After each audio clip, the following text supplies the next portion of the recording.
Gas prices keep rising, traffic is not improving, and electric vehicles are becoming more common on Philippine roads.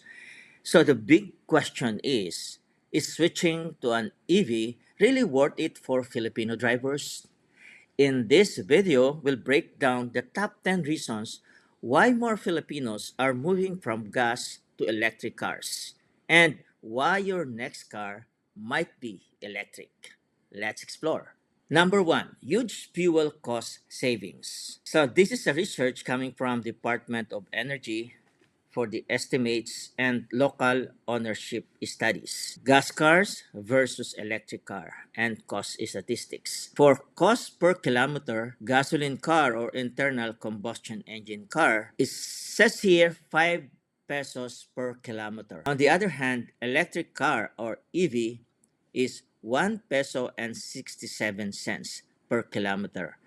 It's very obvious that EV is 3 times cheaper. Annual fuel energy cost for gasoline car 65,000 to 100,000. For electric car is 22,500 to 75,000. And the difference for saving is 35,000 to 60,000 per year. What about monthly driving? It's written here 300 kilometers. So for gasoline car is 1,500 fuel cost. Obviously, at this time, fuel is becoming expensive. It's more than this amount. But for the sake of this video, let's say 1,500 for fuel. And electric car is 501 electricity cost. So the difference is 66% savings in favor of electric car. What about maintenance cost? Obviously, gasoline car has a higher maintenance cost because of oil change, engine parts, and so on. For electric car, 30 to 50% lower. Let's discuss the moving parts category. For gasoline car or internal combustion engine car, there are more than 2,000 moving parts or components. On the other hand, electric car has less than 20 moving parts according to this research. So less wear and repair for the electric car. For purchase price, in this category, obviously gasoline car has an edge because it ranges from 500,000 up. It all depends on the kind of cars that you're gonna buy. But for electric car, at this stage, it's still expensive. It ranges from 1.5 million pesos to 3 million pesos, typical. In this case, EV has a higher purchase price initially. Number two, lower maintenance cost. EV versus ICE vehicle maintenance and ownership comparison. So mechanical components, fewer moving parts, thousands of engine parts for ICE. As we have mentioned a while ago, more than 2,000 moving parts. All changes not required for electric vehicle and required regularly for ICE car. And exhaust system, nothing on the EV cars.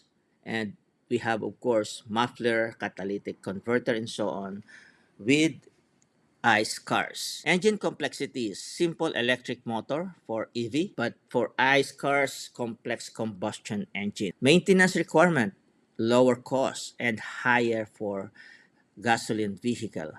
Repair frequency, less frequent for EV and more frequent for gasoline. It all depends on the brand. Some brands offer yearly, some brands offer every 6 month period, and so on.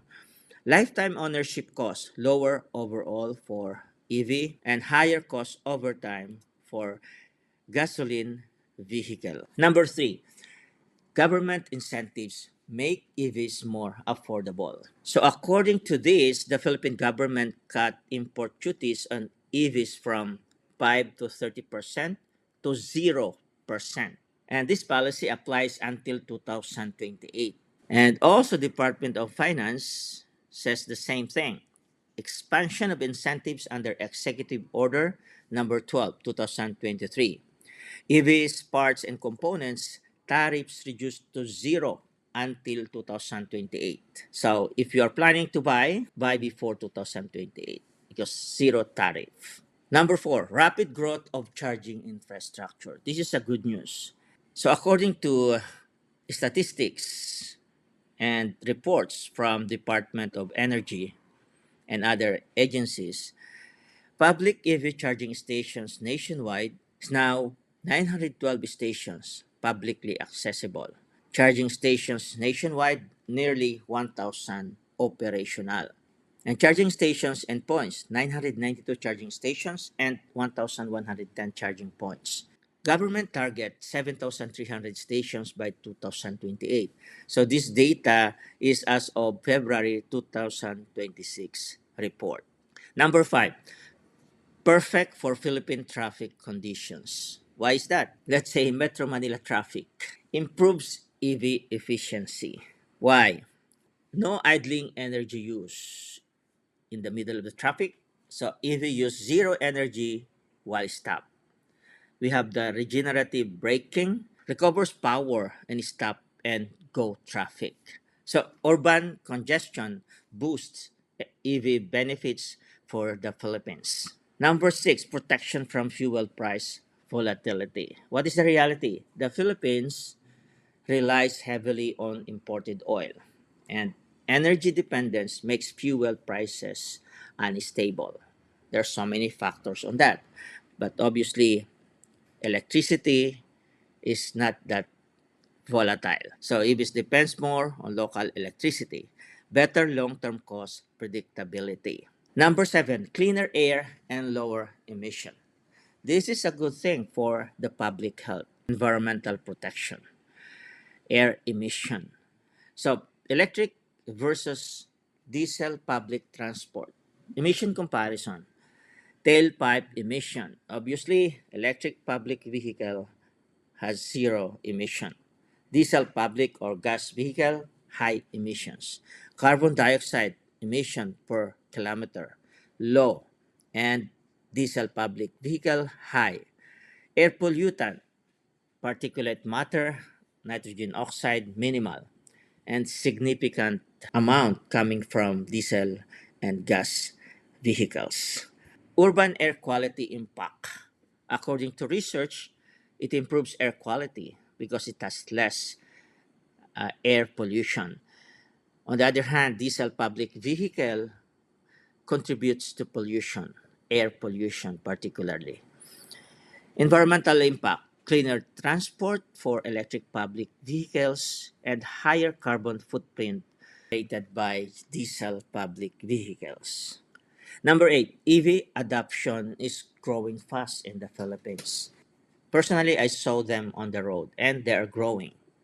As of February 2026, 32,489 EVs already on Philippine roads. That is 6.61% of the car market.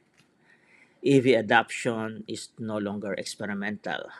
It is a reality and it's growing fast. The expectations for EV markets will be moving toward millions by 2030. Obvious reasons are lower running costs, growing charging network, and expanding EV ecosystem. Number nine, better driving experience. Why EVs feel better to drive? Electric vehicles deliver a different driving experience compared to traditional gasoline cars. Advantages: instant torque, smoother acceleration, and quieter operation because minimal vibration and noise. Result: better comfort, modern driving experience, and higher driver satisfaction. Number 10, future-proof transportation. Philippines is going electric and that is fast. Government policies plus EV roadmap equals future mobility. EV manufacturing, nationwide charging, electric public transport are obviously growing and is fast. The shift is already happening. Don't follow the future, drive it.